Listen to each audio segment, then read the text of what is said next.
Hi, everybody. Hi, how are you? How are you? I pray that your day was successful. Happy 4th of July, everybody.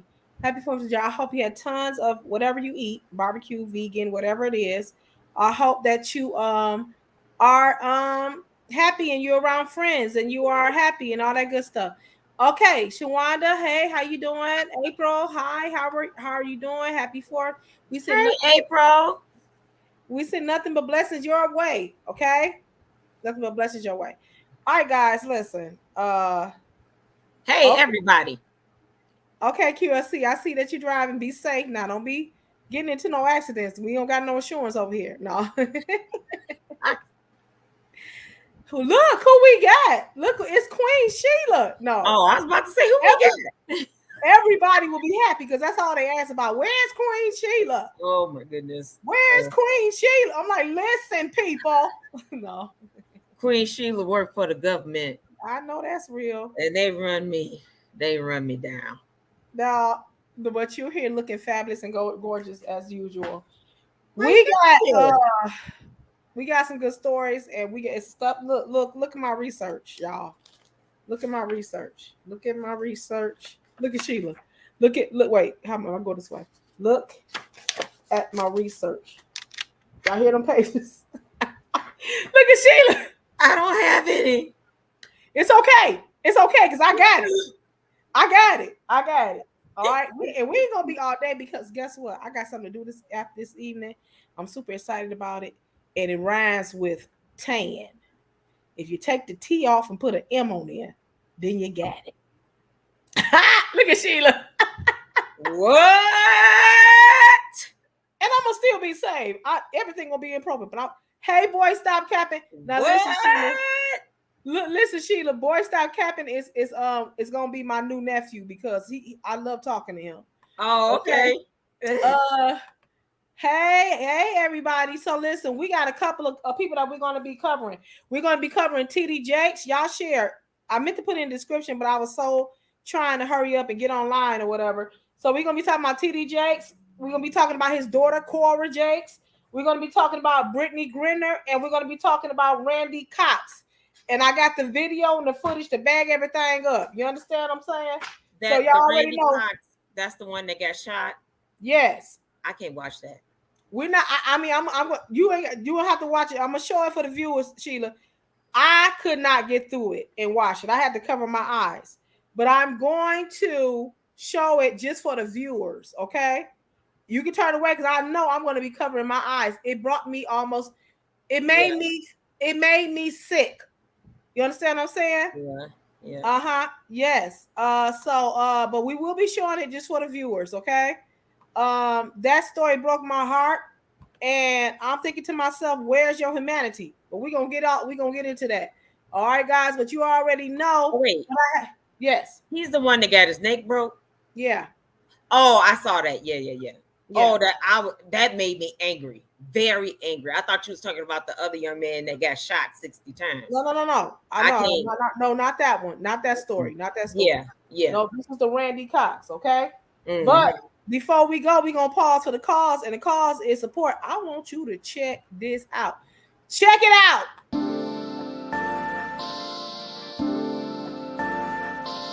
I Believe is a lifestyle brand for anyone who believes in something greater than themselves. The time is now to simply believe.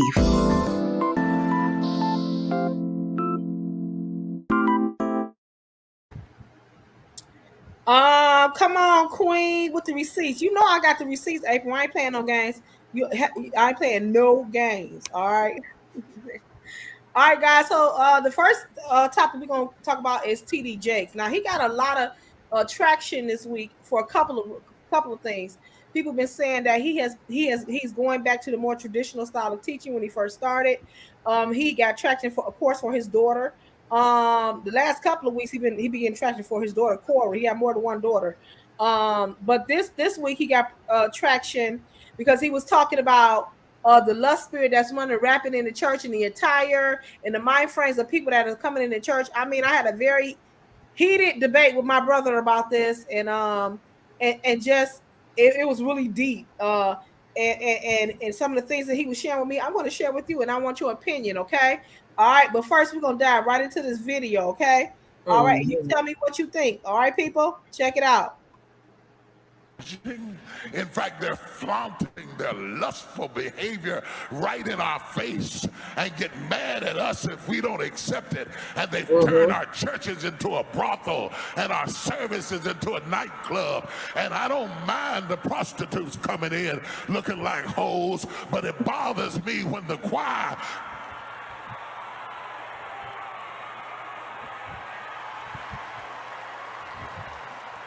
You don't want me to see Jesus. You want me to see your behind. Mhm. You didn't get dressed for me to see Jesus. Mhm. That is the spirit in this text. I know. And what is worse still, or I'm going to get worse, I'm just getting started. Because the Lord told me to drive it out, and I'm going to preach till I drive it out. I'm going to preach till shame comes back. I'm going to preach till repentance comes. I'm going to preach till somebody falls out at the altar and says, Preach. I'm sick of myself. Yes! Yes. Yes. What is Mm. worse is that it's ripped into the culture of the church. Mm.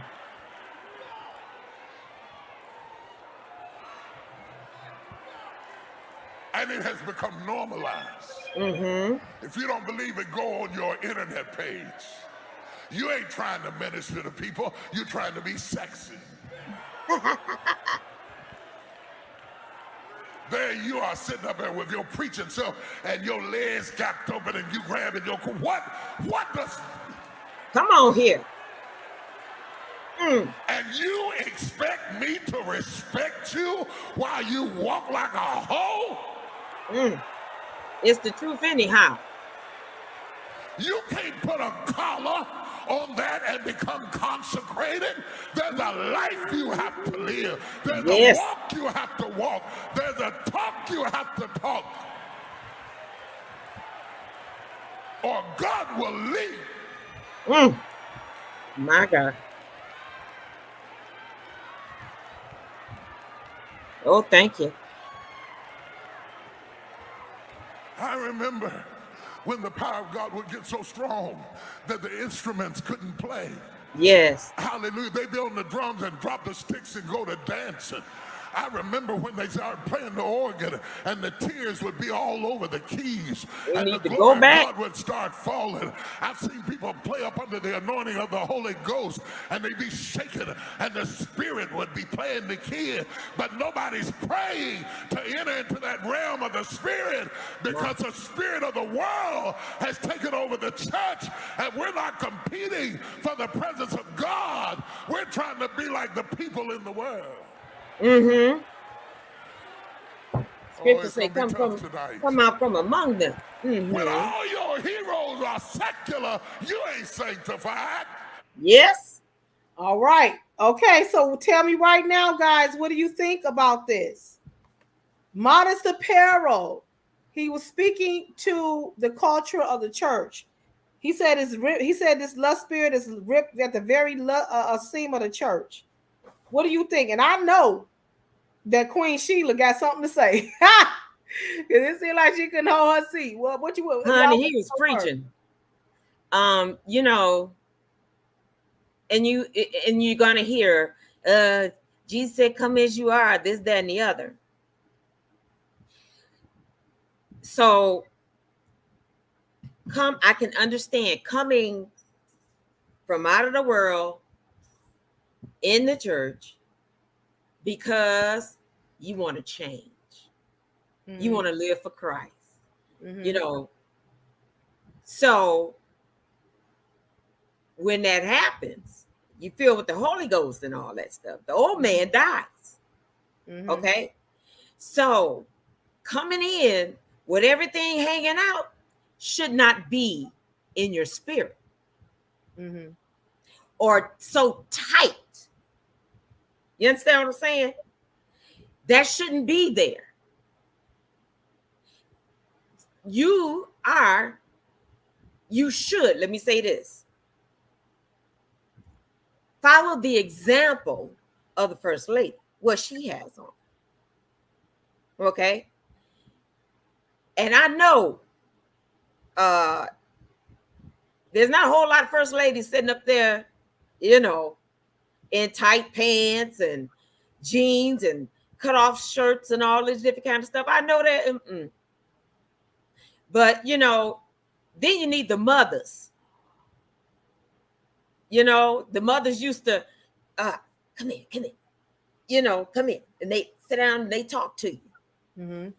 You know, and cover yourself, cover your knee. You understand what I'm saying? I agree 100% of what he's saying. And let me just go here too. Baby, I believe in girdles. Hello. I stand on a sure foundation each and every time I leave out this door. When I go to work, baby, you ain't gonna catch nothing rolling, shaking nowhere. Mm-hmm. Because just because you can put it on, don't mean you should wear it. Mm-hmm. Or if you wear it and you see, you know, bulges and all this different kind of stuff jiggling, you need to put some foundation on that. That's what I got to say. So what I have to say, I'm not going to play the devil advocate because I do agree with what he's saying. I do agree with what he's saying. I agree that the message was appropriate, but my concern is this. Not only is this message specifically for the church, it wasn't for the world. That's right. Because the world, and when we say the world, we mean people who have not accepted the infilling of the Holy Spirit and have not been baptized in Jesus' name. For people who are, we're not talking about atheists and people who are not Christians. Mm-hmm. We're talking about Christians, those have been indoctrinated, those have been filled with the Holy Spirit. This message was specifically for us, for them. Mm-hmm. My concern is that people who are not in the church will view this as a judgment. And that's the perspective that my brother was coming from. Now, he agreed, but he played devil advocate yesterday. Mm-hmm. You understand what I'm saying?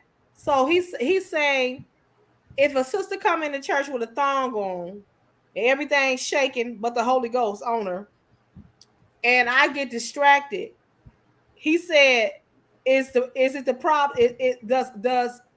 Do I have a problem, or does she have a problem? He said, should that be enough to distract me from receiving what God has for me? Or is it just dead wrong? I said, it depends on the individual. Is this person a believer, or she just visiting church on Easter? Because some people may not know what is appropriate. Okay, I go back and forth with that, because when we go to court, we dress appropriately for court. Mm-hmm. They tell you how to dress. Mm-hmm. Okay. When you go anywhere where you go to the doctor's office, some of us dress appropriately. We know what to do. You understand what I'm saying?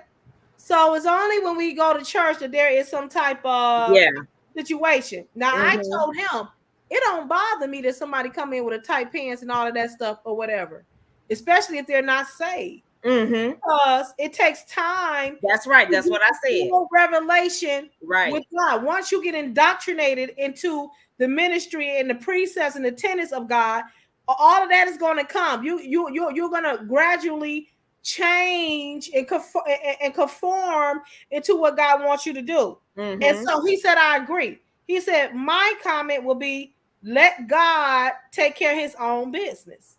Let God do his own business. And I said, yeah, I've always been like that. When I see somebody coming in off the street like that, dressing like that, it don't even bother me. He said, okay. He said, is God universal? I said, yes, God is universal. He's everywhere. Yes, he is. He said, okay. He said, what if he was in Africa, South Africa, preaching, carrying the gospel, and their culture believed that they don't wear clothes. They just wear loincloths. Are they wrong? Are they inappropriate? I said, no. I said, I'm saying, he said, ball swinging and titty swinging too. I said, I will stand right there and preach the gospel with them looking just like that, because they do not know. They do not know. And it's our job to take the gospel. That's right. And once they come into the know, then That's right. they will. Honey, Adam and Eve was naked for a while. We don't know how long Adam and Eve was naked. And that's the way God created them to be. It wasn't until they found out till they ate. And it wasn't even that they found out that it was wrong to be naked. They just put that on because they felt a sense. Yeah.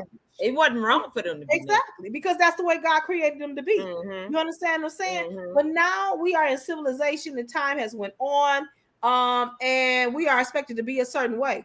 But people who have never experienced church, ain't never experienced a doctrine, ain't never experienced what sanctification is, they don't know what that is. And my thing is, I don't come to bring condemnation. So that was my point, where people may see that and say, that's why I don't go to church now. But they see they don't understand. You see what I'm saying? Well, people are looking for all kind of excuses not to go to church. Why not to? You make a judgment every day in your life. You have to make a judgment. You got to make calls on stuff, right? So that you judging, you're not supposed to judge. You judge in your everyday life. Yeah, but I'm saying I know for a fact. I mean, people who do not know what Christ and salvation is, that's the first thing that they say. You understand what I'm saying? You got people who ain't never been to church before. You got people who don't have nothing. They got some sense. But they ain't got no clothes, Sheila. They ain't got that's no. What I'm saying. Listen, you know that's what I'm saying. That's what I'm saying. When you're coming in, I can understand that. Yeah. Okay. And then we go through the whole thing, being filled, this, that, and the other. Okay. And if they don't have anything, you understand what I'm saying? If they feel uncomfortable, because the Holy Ghost gonna let you know, I'm sorry, it does. The Holy Ghost is real in it, and it speaks to you. And you're gonna feel uncomfortable. And you may go and ask somebody. Okay.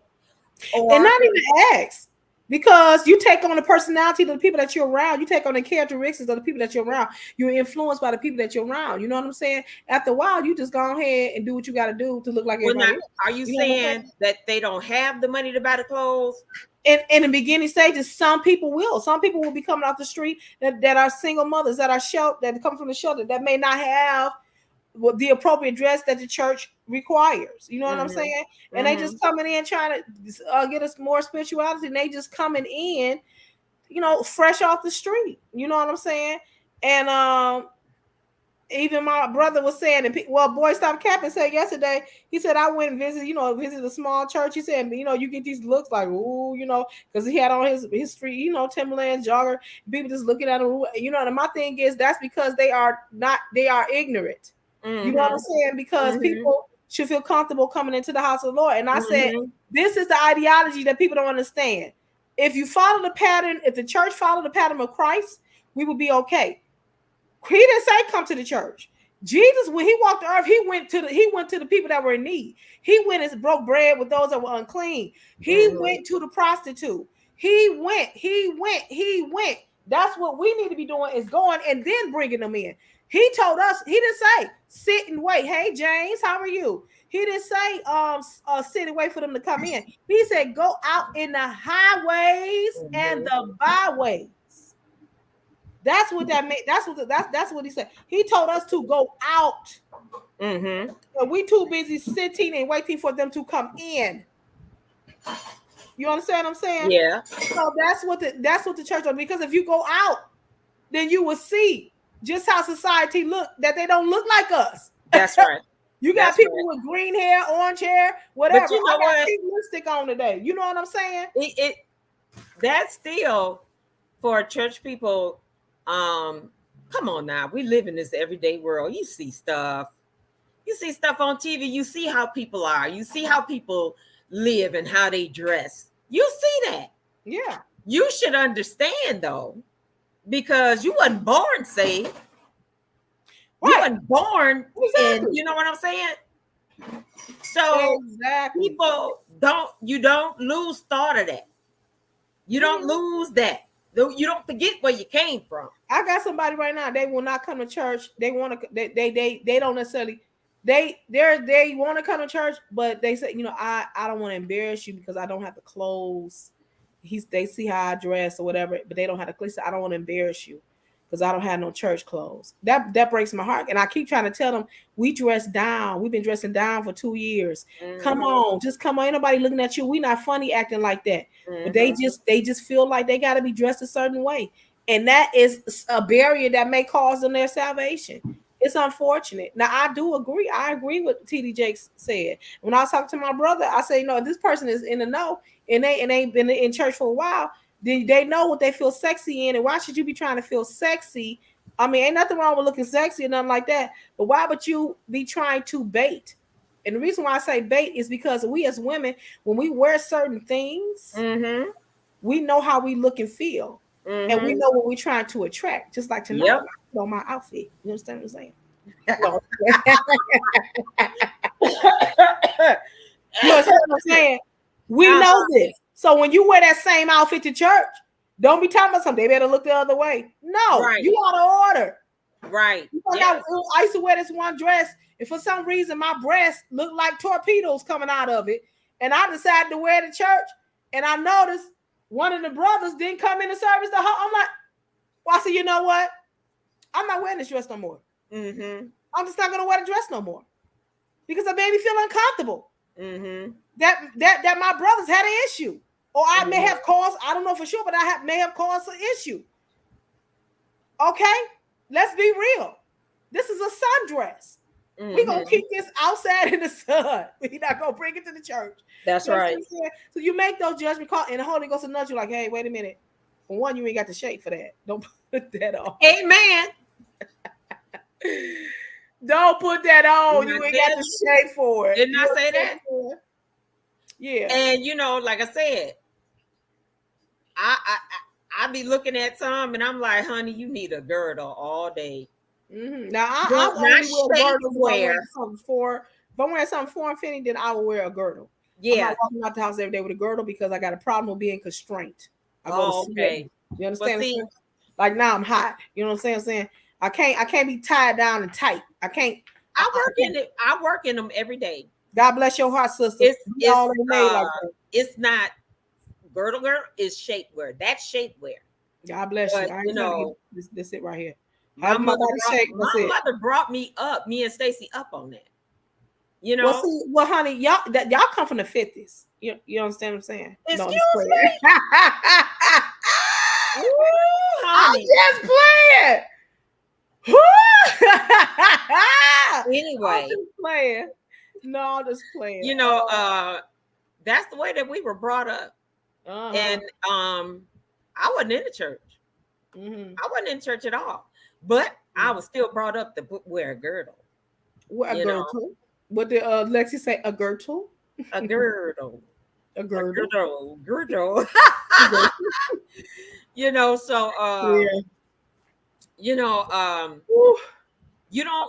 And here's another thing. He said, I could understand the prostitute coming in like that. Hey, lovely Cherokee. But you in the choir stand, we pass you coming ministering. That's another pet peeve I got. Go ahead. I'm working on not cutting you off, Sheila. Go ahead. Yeah, you should be past that. You know what I'm saying? You in the choir, you way past, first walking in the door. You understand? So I agree with that. Love you, lovely Cherokee. Love you, sweetie pie. Yeah, I feel like what really burns me up is when I'm watching social media and I'm watching these praise teams on Sunday. And one particular church, this lady always wearing something skin tight. She's always leaning back and her breast is always bouncing up. Her butt is always jiggling like she caught up. She's always revving back and singing. Her titties is all doing this on TV. You know what I'm saying? And I'm thinking, that your body is moving like that. You feel your titties moving up and down. Can you please stop? Can you please stop being a distraction? You understand? Lovely Cherokee talking to you. She said she wrote you up, Sheila. I don't see it. That boom, there it is. Oh, Right there. you woke me up. You said she wrote you up. Oh my God, what? Because I missed what? One show? Oh no, you done missed a plethora of shows now. This way. She said she wrote you up. She planned on going to my. I'm gonna go in that work file and I'm gonna delete that. Don't you do that? Don't you do that? I told you they miss you. They miss you. Yeah. So yeah, TD Jakes laying the hammer. And so what's happening is they're saying that TD Jakes is slowly, gradually moving back to his more traditional doctrine and how he's. And you know what? It's time for everybody to get closer back and get back under those previous tenets of the Pentecostal faith, the Azusa Street teaching. You understand what I'm saying? It's time for that to be happening because we don't lost focus. You know, like what when Bishop said, the Lord said for us to tighten up. Tighten up. Oh, you talking about the girdles too? No.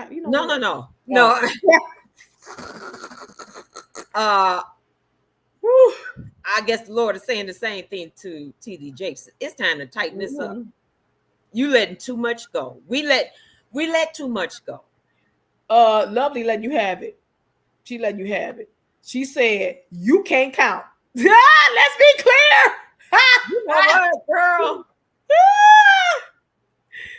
They miss you. Every time I come on here, I'll be treading water. I'm like, listen, I know she's not here. Don't you stone me? Don't you do no. Don't she stone me? But then you know what? That makes us feel good. That makes us feel like we're doing a great job. And that makes us feel like that you guys are engaged. And we tell you, thank you. Thank you. Okay, guys, we're moving on to the Randy Cox. If anybody want to comment on any of these stories at any given time, feel free. And we'll go back to that subject matter and discuss it with you, okay? All right. Lovely is one of our moderators. Thank you, Lovely, for being so great. Thank you so much. We're going to go into the Randy Cox story. Now, I'm going to tell you, viewer discretion is advised. If you have any children in the room, you might want to remove them out of the room. The video is kind of graphic and disheartening. So we're going to watch it all the way through, and then we're going to go over his story and discuss, okay? All right, let's check this out. Just hold up, okay? All right, what's up? Randy Cox was at a block party when New Haven police arrived in response to a weapons complaint.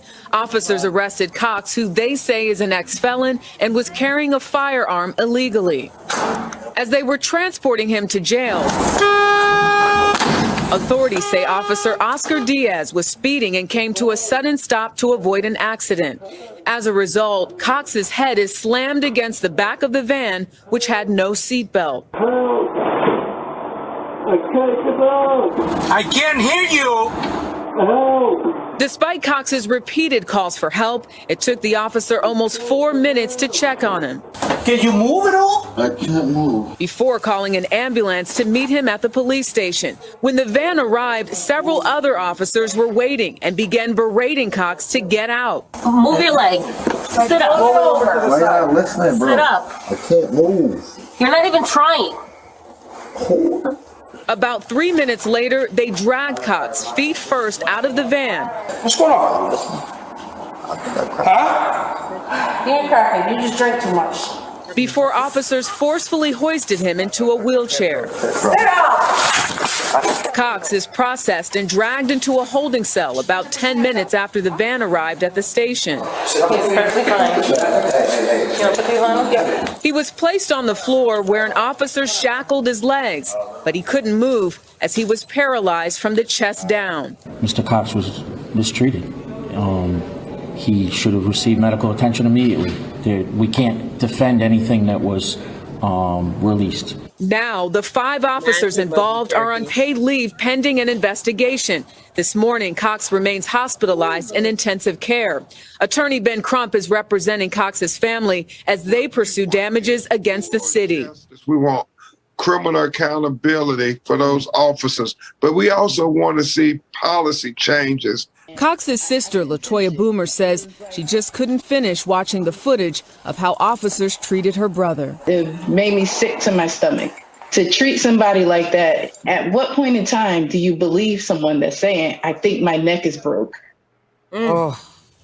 Well, the mayor's office announced several policy changes following the incident, including installing seatbelts in all police department transport vans and requiring officers to buckle in detainees. Seatbelts were already required in police cruisers. Now, Crump said the family will seek a civil settlement from the city to cover Cox's medical care and lifelong injuries. Obviously, these police officers have a tough job, but it's always humanity first. Yeah. Right. Humanity first. We saw none of that there. Especially when you see him standing as he's getting in the van and he's fine standing. He's fine. And the way that they spoke to him, that's the thing that's also very heartbreaking to see, the way they spoke to him. Get up. You're perfectly fine. You're perfectly Drank fine. too much. When you see that he hit his head the way that he did. I know.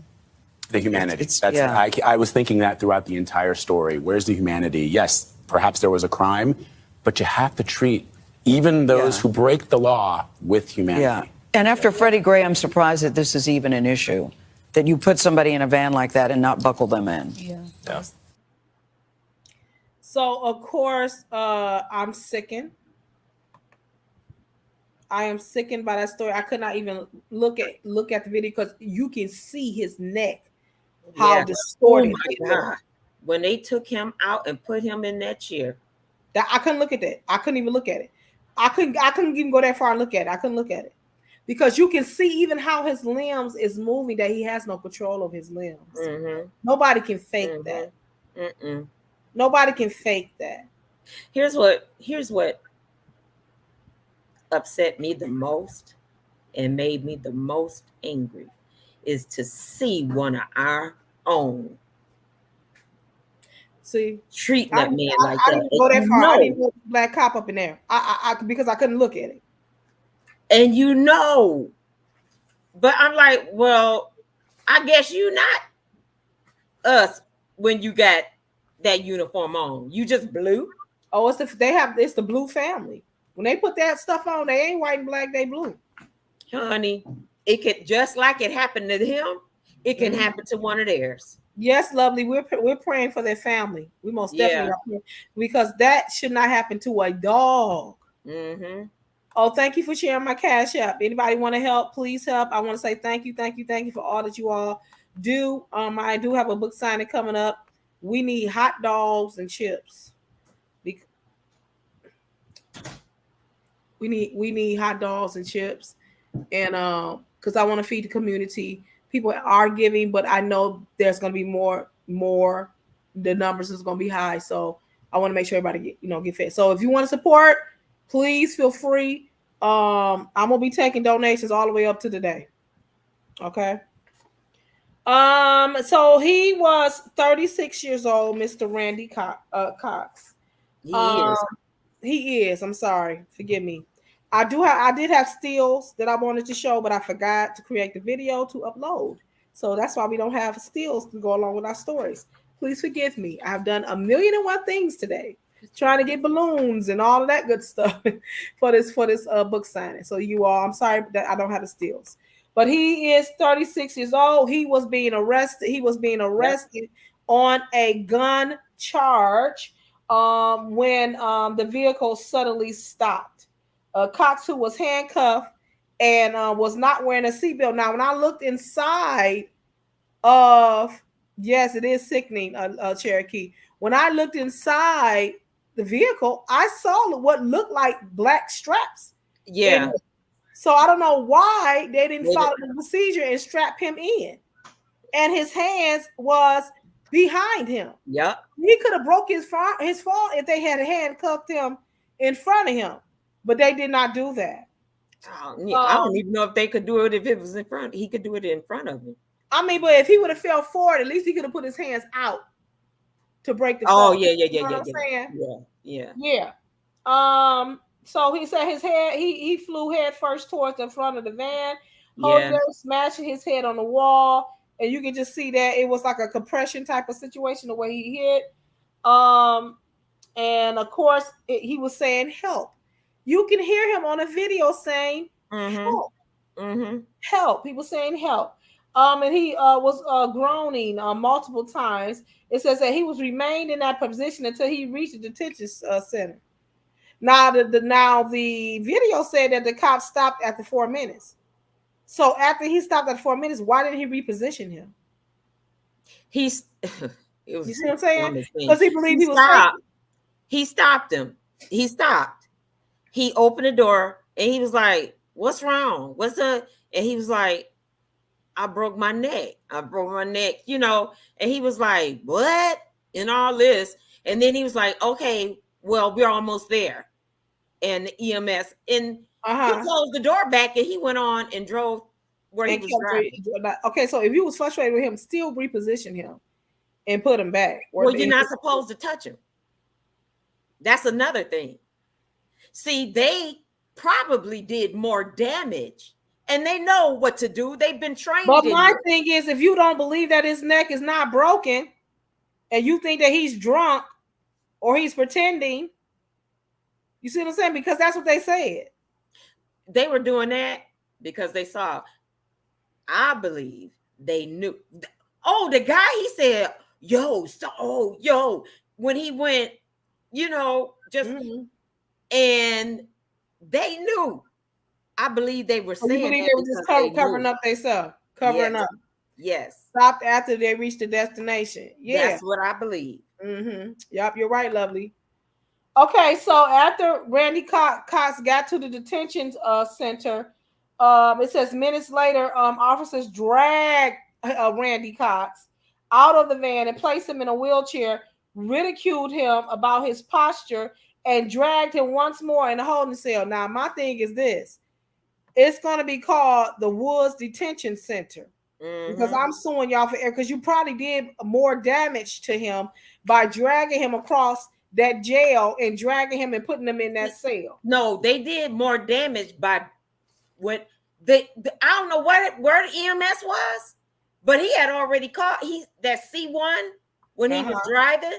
That was the EMS. I don't know what took them. They're not, and they know, the police know that you're not supposed to touch a person that has neck injuries. Yeah. They were not, listen.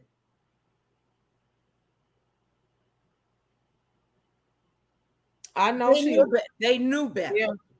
Because you gotta think, even in my industry, we get first aid and CPR training. And all of that is inclusive in that training. So you know exactly what to do when somebody got some type of spinal injury or something like that. You know what I'm saying? Or even if it's a hint of a possibility. I don't know what that was, but it most definitely was negligence. Story went on and said he remained in that position until he reached the detention center. About 8 minutes later, when officers dragged Cox out of the van, they placed him in a wheelchair, ridiculed him. They said that before the paramedics arrived, it was 10 or 15 minutes to take him to the hospital. New Haven Police Department officials told the reporters a day after the incident, that June 19th. So they was trying to get their stories together. They waited a day. But they forgot that the man camera was on. Yeah. And them court, when I tell you them lawyers, some of this stuff I found on the lawyers' Facebook page. They putting it out there before they can put a gag order in place. They putting it out there to influence the jury. Because they already know that this going to court, right? You understand what I'm saying? So them lawyers was quick on that. They put that out there quick so they can influence any possible jury that may be watching. It's a wrap for them. It better be a wrap for them. I think they all need to be fired. And they on paid leave. Right now. There shouldn't be no paid leave. It shouldn't be, but you know that's what they do. You know, yeah. It is man that one chick, you're not even trying. You're not. And I'm like, it's horrible. That video, it's just like, even though I played it for my viewers today, I still couldn't watch it. You know what I'm saying? You are just coming in, you have to go back and watch it. I still couldn't watch it. Okay. It says that the attorneys and the family said the news conference Tuesday, adding that Cox may never walk again. I do have pictures of him. He is in the ICU. He has on the neck brace. He got tubes coming out from everywhere. He is in serious trouble. He need our prayers. He's on a ventilator. It says that Randy Cox is lying in the hospital, paralyzed from the chest down because of the actions and the inactions of the New Haven Police Department. Civil rights attorney Bram Crupps said. Okay, this is his personal quote on his Twitter page. This is their attorney, Ben Crump. He said, "This video is horrific. Randy Cox was put in a police van without seatbelts, and after an abrupt stop, was thrown into the wall head first. We literally witnessed his neck break as he was still lying on the floor. He told officers that he couldn't move. What did they do?" And he put a question mark behind it. What did they do? Absolutely nothing. They were so used to what they feel to handling these type of cases that they became negligent and numb. Okay. It says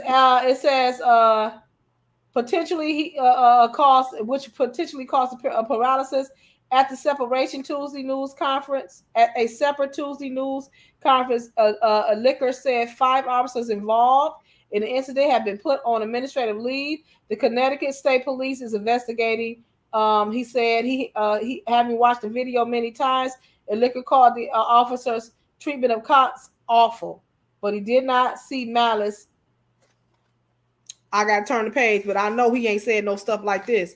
He did not see malice on the part of the officers. He said, "I saw some bad decisions, extreme lack of compassion." Well, that's malice. Right.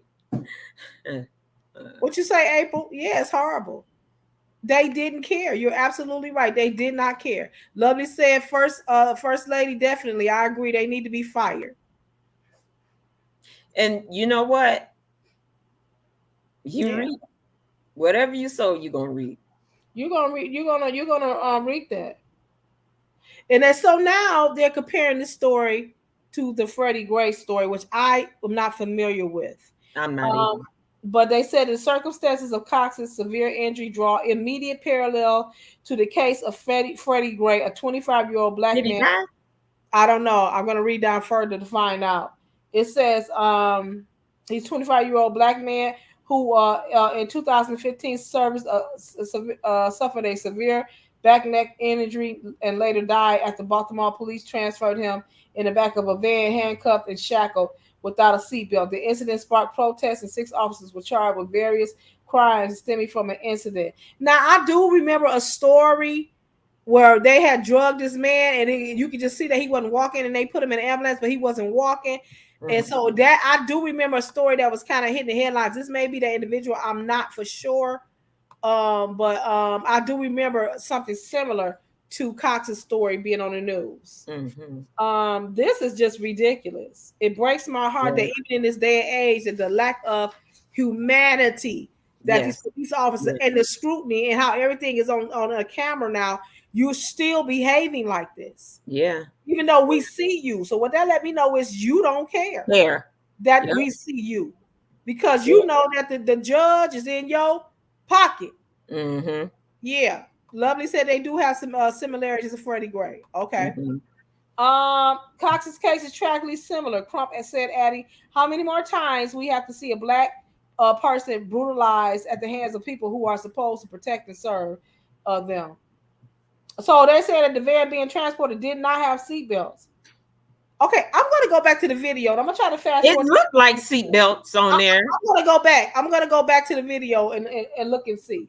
Just for 1 second, because I could have swore I saw seatbelts, but maybe I didn't. I did too, but let me see. Let's go back. I'm going to go back. Oscar Diaz was speeding and came to a sudden stop to avoid an accident. As a result, Cox's head is slammed against the back of the van, which had no seatbelt. I can't hear you. Despite Cox's repeated calls for help, it took the officer almost 4 minutes to check on him. Can you move at all? I can't move. Before calling an ambulance to meet him at the police station. When the van arrived, several other officers were waiting and began berating Cox to get out. Move your leg. Sit up. Why y'all listening, bro? Sit up. I can't move. You're not even trying. About 3 minutes later, Maybe they that's just drag Cox marking. feet first out of the van. What's going on? Huh? You ain't cracking. You just drank too much. Before officers forcefully hoisted him into a wheelchair. Okay, Cox is processed and dragged. I gotta stop it because I just can't. I can't watch it no more. It looked like straps was there. I don't know. It looked like, I don't know what kind of straps those was. It was restraints properly. It wasn't restraints properly in that vehicle. Okay, I don't know. Maybe seatbelts used to be there, and maybe I don't know. But to me it looked like it was straps there. I don't know. It's the law to buckle up. It is a law to buckle up. You know what I'm saying? And it just burns me up that because he was getting arrested, that you feel like they could just be thrown in the cage and treated like a dog and all of this stuff. You understand what I'm saying? And just bounced around and you don't care nothing about their well-being because they're a criminal or they've been arrested. I don't get that. Yes, lovely. Horrible. You know, I would have been the one in there that's like, okay, don't y'all see how he not in control of his I would never. Like, you looking at him. I would never have put my hands on him. You would hear me, man, y'all wait on the EMS. We need to wait on the EMS. Just looking at him, how they put him in that chair, like like I said, the reason why that happened was that the guy that was driving, he was messing with his phone. And then stopped abruptly. Yes. Ooh, this is a sad story. And went back to doing whatever with his phone. So, you know.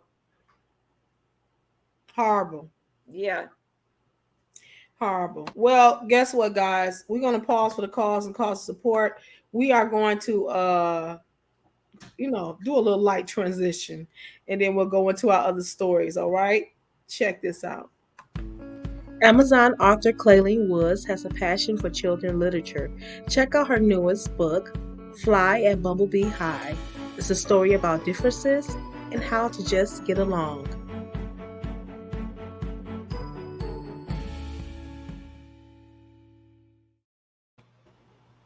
Fly at Bumblebee High. Yes, karma is real. Yes. And know all that. You're right. And I call karma the Lord, and he see all and know all. Bumblebee High, Fly at Bumblebee High is one of my books that's on Amazon. Guess what? You guys have been simply amazing. And I want to give a shout out to Regina Stokes and Shelby Chubbs for just keeping my Cash App up and running a fundraiser campaign for the green children. And just have a lot of them to be able to purchase some things and make their life a little bit more easier this week. And for that, I want to say thank you. I will be loading up a video for other children saying thank you to Regina Stokes and Shelby Chubbs, and Boy Stop Capping and TP and Lovely, and it's a it's a whole plethora of people that gave, and I say thank you, and I showed the campaign leader Shelby and Regina. I showed them the proof that I cashed out that money directly to them, and they got it, and it was a help. So I again say thank you from the bottom of my heart. You know, my best friend she was more than a best friend. She was a sister, and I made a promise. I haven't seen. Oh, she said she ain't seen you since Nick Cannon daddy. You know she done went and did the research. Nick Cannon daddy. Yeah, that took a lot out of me. Say it took a lot. Say I couldn't come back after that. I had to wait. No. All right, so we're going to get into our next story, and this is the Britney Griner story. She is the WNBA superstar who was moonlighting in Russia, trying to get playing for another team there because the WNBA doesn't have competitive pay like the NBA does, and so some of our stars they go to Europe to play during downtime to make some extra money. So that's why she was over there. But she ended up having some some vapor with cannabis in it. It was a vape pen, and they stopped her. Oh, thank you so much, lovely. Thank you so much. And they stopped her, and now she's in Russia incarcerated. But here is her story. Check this out. I hope this is the right one. One of her trial. She's accused of smuggling drugs into the country. CBS 2's Astrid Martinez shows us her arrest came at a low point in U.S. relations with Russia. Britney Griner arrived at court in handcuffs, facing trial on drug charges that could put her in prison for years.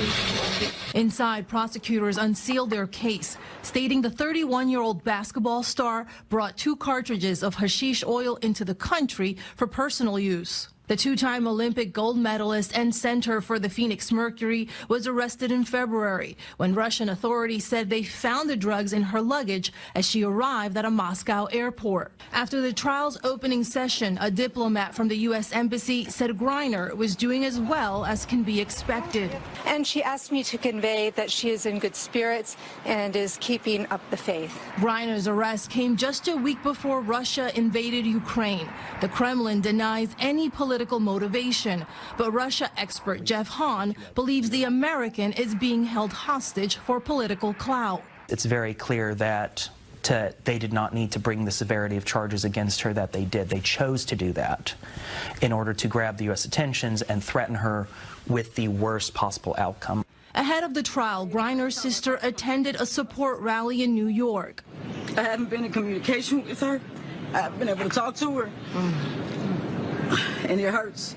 U.S. diplomats say they are working at the highest levels to help bring Griner home. Astrid Martinez. In Russia today, WNBA superstar Britney Griner was ordered to stand trial beginning Friday on charges of cannabis possession. Griner, wearing handcuffs, reportedly had her detention extended for another 6 months pending the outcome of her trial. She was arrested at a Moscow airport nearly 4.5 months ago. Yeah, so she just had, the vape pen, but I remember some NBA stars. They were male, and they got stopped. They didn't know the culture. I think they were in Asia. They didn't know the culture. They didn't know the things that could get you arrested in Asia. Mm-hmm. They thought because they were Americans, and they end up getting arrested because of something that they did, I believe, in a store or something like that. Mm-hmm. And they worked really hard to get those men home. I feel like we're not working that hard to get her home. I don't know what they're doing in the back channels, but it's taking too long to get her home. I did hear yesterday that a boxer, his first name is Roy, I can't remember his last name. He is working with some connections that he have in Russia to get him released. Hopefully that is successful because she needs to come home because right now Russia is unpredictable. And they are in war with Ukraine as we speak. You understand what I'm saying? And if it gets, even though they haven't been really popularizing the story in here about the war, it's kind of died down. But I'm quite sure that things are happening. And if we have to retaliate, I don't want her to be over there. You understand what I'm saying? I want her to be home. So what they're trying not to do is get into something like that. Right. I remember when the boy went over to China and either he spray painted or he did something. Mm-hmm. And he was from here. Mm-hmm. And his sentence was lashing with a bamboo pole. Mm-hmm. They're very extreme. He got the lashes, mm-hmm. When you go into another country, especially if you're going over for a certain amount of time, you need to do your research. Absolutely. And see what they allow and what they don't allow. Mm-hmm. Heck, if you go in another state, you know what I'm saying? Yeah. Yeah. You know, so over here it's okay, but it's not the same way everywhere. I can remember when I was on the road and we were traveling, each state that we went in, we got like little information about that state. Mm-hmm. And I thought that was really commendable for the tour manager. Now we went to some states, they said you don't want to stay out too long here. This is hick town, this is country, this is southern. They are very racist here. What you gotta do is come on in the hotel. You understand what I'm saying? When we went to New York, they said pickpocketing is bad. Do not carry around a lot of bags and stuff. Keep your stuff on your person. Wear counterfeit. You know, things like that. People who are familiar, they let us know. And I'm quite sure she got some type of media packet before going over there. If not, then her agent needs to be that you know, understand what I'm saying? That's why celebrities move like they move when they go to certain places. I'm gonna read it again, Lovely. Let me see. You said everyone. Well, oh, thank you, Lovely. That's why celebrities move the way that they move because their agents are telling them what they can and cannot do. Well, telling them about laws. She's not a celebrity. She's a celebrity. Here, she's a celebrity. No, she's not. What can I? Okay. Do you really think that women get the same pay and coverage as the men basketball? No. And that's exactly what I said. I didn't even know who she was. A lot of people didn't. She was in Russia because she was working during downtime because she needed the money. They don't get the same contract as me. But that's not celebrity. Well, I knew who she was, though. I knew that she worked in. I mean, I knew that she was part of the NBA. She ain't no average girl, you know what I'm saying? She ain't no average Joe. She got an agent. She got a PR person. She should have been aware. She was not made of. I was driving to the point that she was not made aware of what was legal and what was illegal there. I always feel like you got to do your due diligence. Yeah, but we don't always know. You know, just like when I went to Canada, and heck, how long I've been living across from Canada? 46 years. I went to Canada and I had you know, you change over your money. You know what I'm saying? But I still didn't understand the totality of the currency. You understand what I'm saying? Somebody had to tell me. You know, what she think is legal, how we move about in the United States, she may not have known that. What happened with the currency situation? I have enough money. I had to get some more money changed over. Okay. I didn't understand the what each currency represented, the denomination of it. And because you didn't understand that didn't change that you had to go and get some more money. Right. But because she didn't understand it, now she can't. She in jail. Well, like I said, I believe that everybody needs to do their due diligence. Like I was thinking about Dubai. Okay. I'm gonna find out everything I need to find out. Yeah, because I know it's a tourist attraction, but there's some predators over there, and that's why some of the women are going over there because people are paying to do stuff they ain't got no business doing that they could never do here in the United States. But women are going over there by the droves because they're getting paid to do stuff that is inappropriate and illegal. Well, I ain't know what I'm saying. But I mean, you know, you got to find out. You got to find out. But what I'm saying is, I don't think it's her fault. I mean, I don't think that she deserves what she's getting right now because their laws are totally different. It is extreme for me because I'm going back to the men and how quickly the NBA rallied to get those brothers out of there. Now, did they get reprimanded? Yeah. And once again, they were not in the know. They did something that they did not know. They broke a law that they didn't know about, and they became jail. And I mean, the president. The government got involved to get those people out, and so did some of the head leaders. This girl been over there too long, and you got one male counterpart that's working on her behalf to get her out of there. Biden, they said, is too. You know what? Actually, I got my notes. Let me read my notes. Listen. It's too touchy. It's too tedious.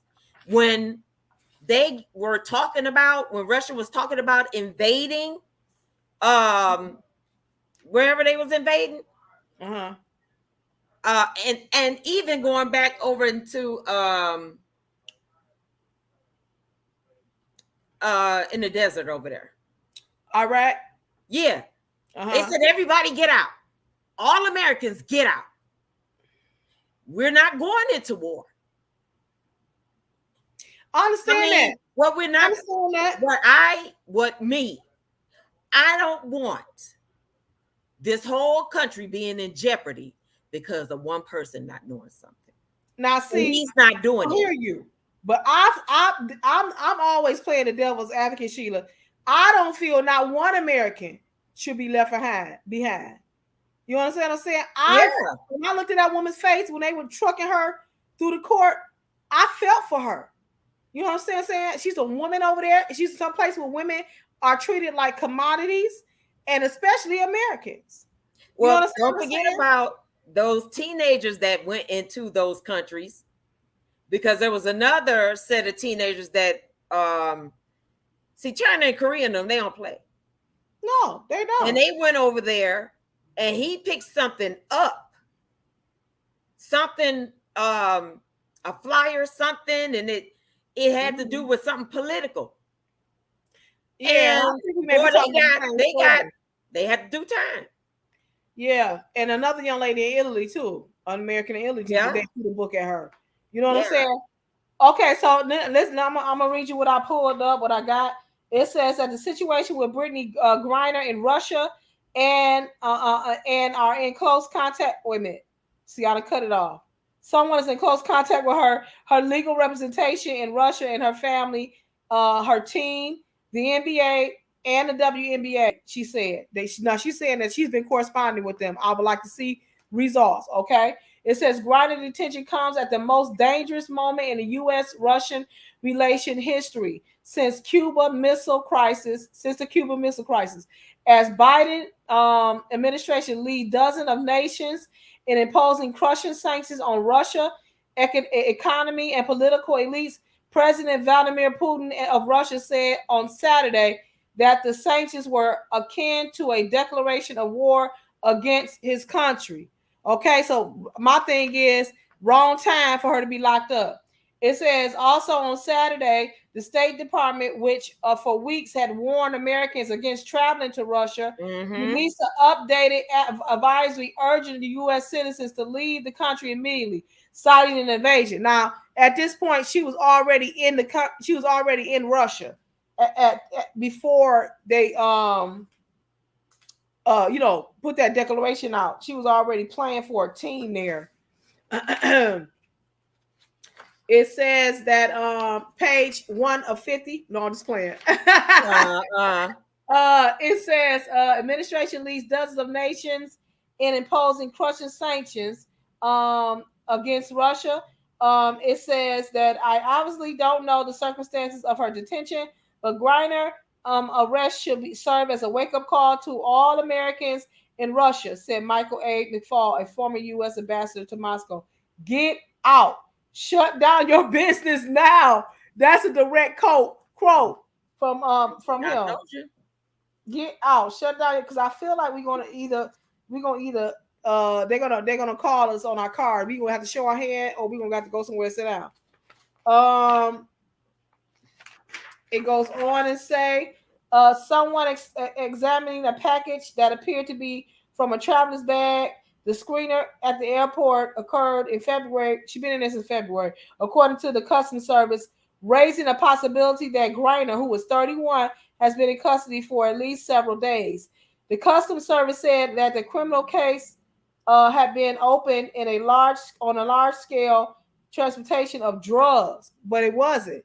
It wasn't a large scale transportation of drugs. To you, she had one little vial, one little vapor.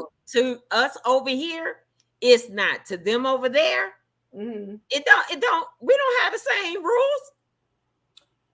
So for them, a large scale transportation of drugs was carry a sentence up to 10 years in prison in Russia.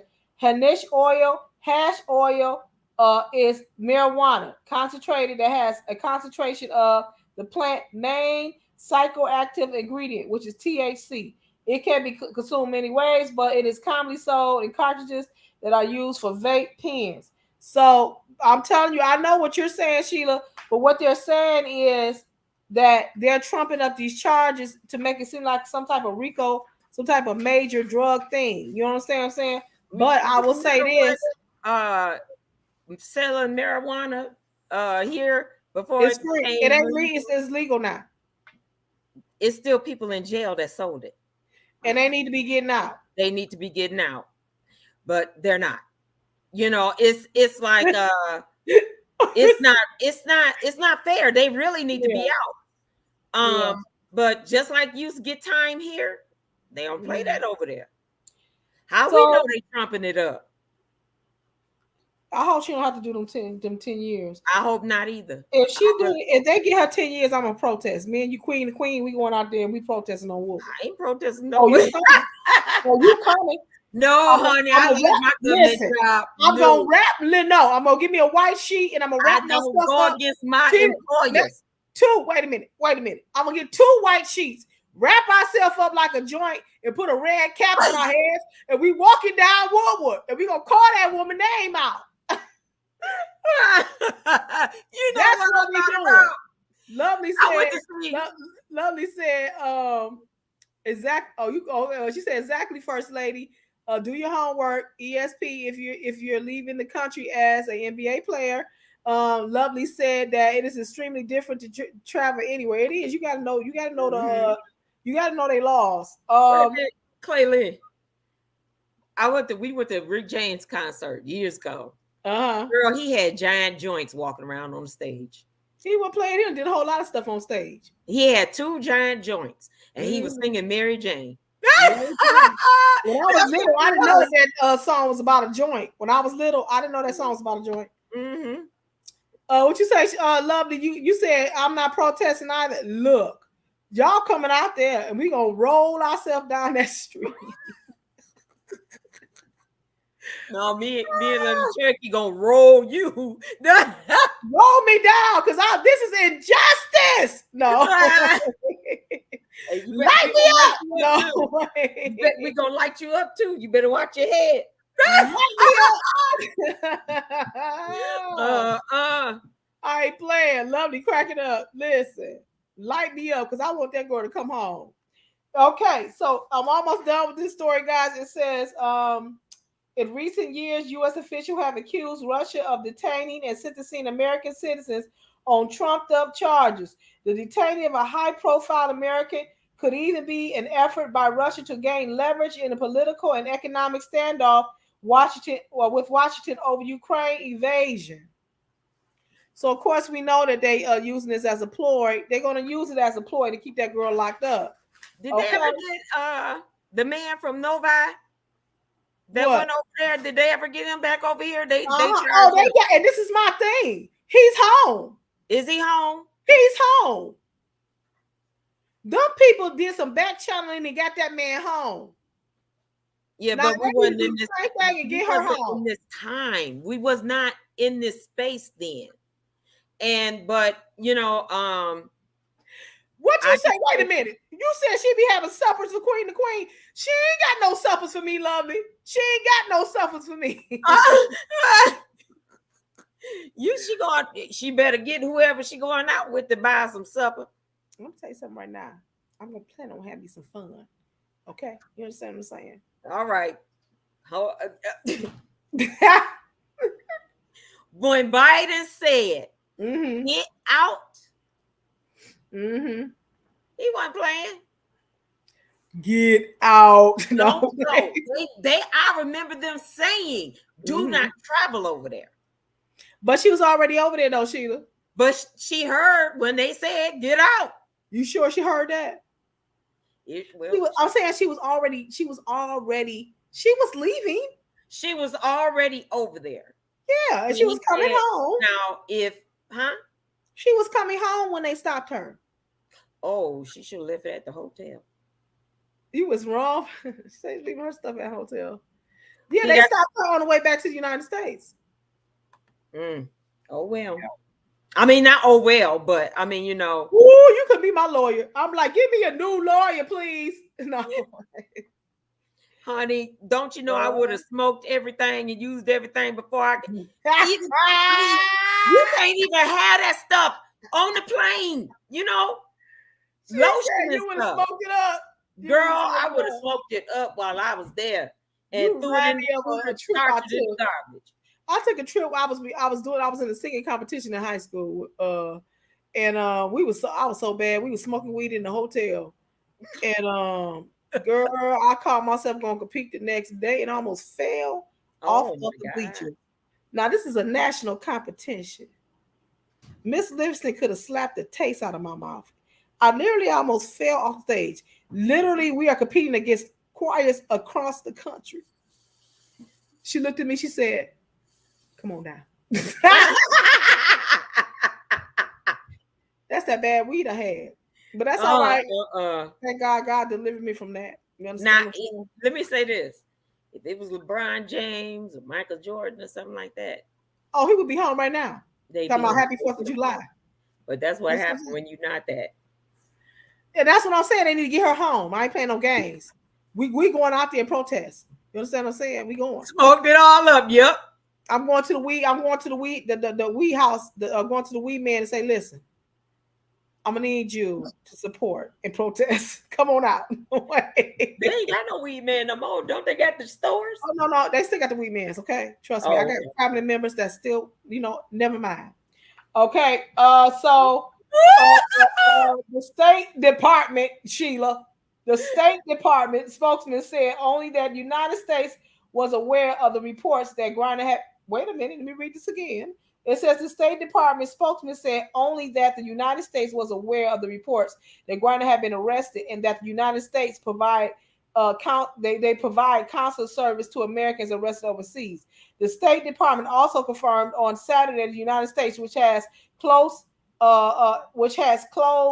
its airspace to Russian aviation, has allowed a Russian government charter plane to land in Washington area to retrieve employees of Russian missions at the United Nations, who were expelled from the United States this past week of suspicions of espionage.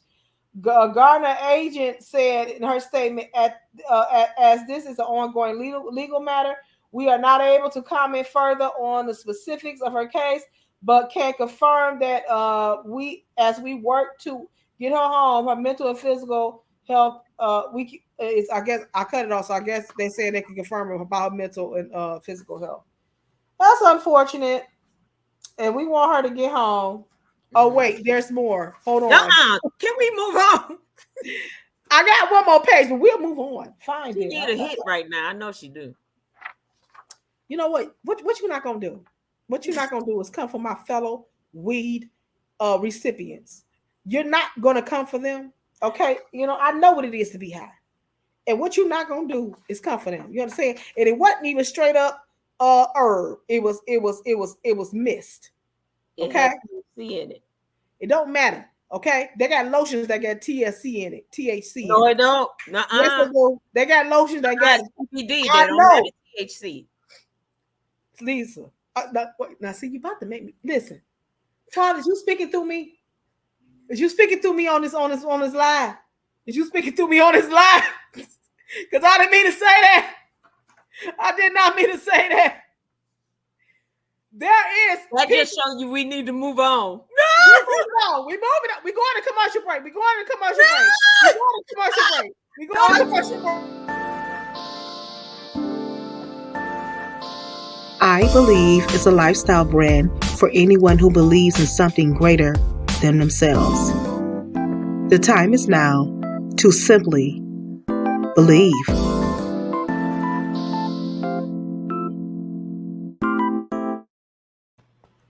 Praise the Lord, everyone. God is good.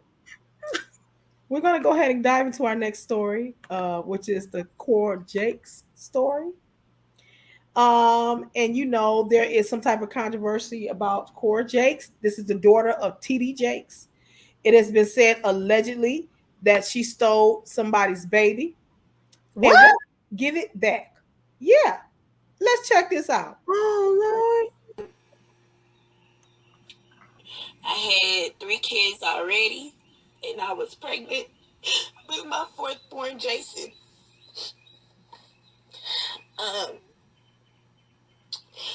When we got reacquainted, she told me that she'll be there to help me.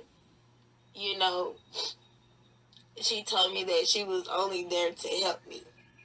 After I had Jason, it was just like I was just set up from the beginning. She was not there to help me. She was actually there to take my child. And she did everything that she could to get what she wanted, her and her husband. From constantly telling me that I didn't have my son for myself, to backing me in a corner in her office at her home when they stayed in Grand Prairie, her and her husband Brandon, and telling me that if I did not give my son to them, that they would take him from me. Making me feel like I was inadequate to take care of one child, although I already had 3 kids. Making it seem like she was there to help me, but the whole time she was planning and conniving to take my son Jason. After I had my son Jason, because while I was pregnant with Jason, I was depressed. Mentally, physically, spiritually, I was fucking depressed. You understand what I'm saying? So when I had Jason, I went into postpartum depression. I never dealt with that in my whole entire life or having children. I never dealt with postpartum depression. I didn't know what it was. I didn't know how to deal with it. I just know that I was dealing with it. You know, and she took that and she prayed on my vulnerability to the point where she had me in front of a fucking MacBook recording and asking me questions, talking about it was counseling, but it wasn't counseling.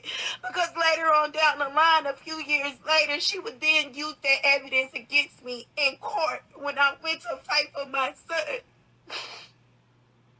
Okay? She used that shit against me. Okay? What was supposed to be for healing, what was supposed to be for ministry, what was supposed to be for all of that, she used it against me in court to take my son, okay? Now, I don't know many mothers that's dealt with postpartum depression, but that shit is fucking real, okay? It causes you to be detached from your child. It causes you to feel like, you know, maybe you don't love your child. You know, this shit is real. And in my case, it caused a detachment. Not that I didn't love him, but I didn't feel close and connected with him because of the postpartum depression, not because of who I am as a mom. And that bitch prayed on that shit. And when you fighting against people with money, and I'm talking about real money, that shit is hard as fuck. I represented myself in trial by myself. And I had to sit up there and come to the agreement because I didn't know how to fight no more. They paid my lawyer off. They paid the judge off. They didn't even want to submit their income documents, her health documents, nothing, to the point where they had even the little minions around them doing the work for them. You know what I'm saying? That girl for a whole year straight after I had my baby did whatever she could to put it in my head that my baby was not for me, to the point where she brought down a so-called prophet by the name of Gaylina, okay? And they performed this whole little, I call it an exorcist now. They had me laying on the floor, speaking in tongues over me, pouring oil over me. Then she comes up with this elaborate story talking about I didn't have Jason for myself, that I had Jason for Cora and Brandon Colman, and how she could see Brandon sitting on some type of throne And it was my son that was sitting on his lap, and he was just laughing and playing. To the point where Cora told me after I had my son Liam, that God gave me Liam so that Jason's real brother could come. Who the fuck is Jason's real brother? Because bitch, it sure ain't no child coming from you because you can't have kids. She can't have kids. You understand what I'm saying? The bitch can't have kids. I'm not the first person that she tried this with, but I'm the only person that she got this fucking for with, and I'm tired of being quiet. To the point now, from 2018 to now, Britney Colman was locked up on May 4th for sexually assaulting the adopted daughter of Mari. And it wasn't just a one-time offense. It was continuous. Now, Brandon is Cora's husband. So now I gotta sit here and I gotta think, well, did he touch my baby? Did he touch my baby? You understand what I'm saying? I haven't seen my child since 2018. They keep him from me. I don't know where they stay. I don't know where they live. I don't know their day-to-day thing. I don't know anything. This whole fucking time. And this man has been a motherfucking molester in your motherfucking home, but you so worried about making this home, making this family, having these kids that you're willing to steal, kill, and destroy other people's lives, other people's families. I can't tell y'all how many times my baby sit up here and ask me for their brother. Mama, when we gonna see Jason? Mama, when is Jason coming home? And I don't have an answer to give them.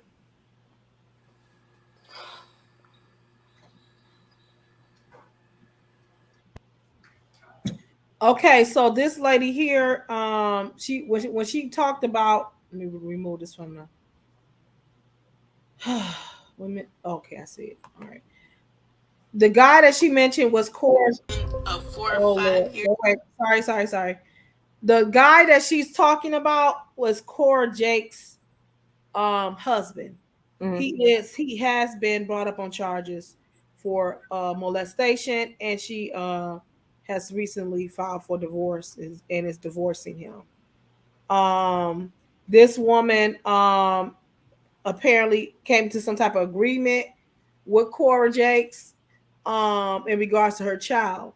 But what she's saying is, for a year she was coerced into this agreement, and that when she tried to fight for her child, they went to court, which they did. They went to court, and all of the counseling sessions that she had with Cora Jakes was recorded, and they in turn used those counseling sessions to deem her unstable. Which, now that point of it, I disagree with that.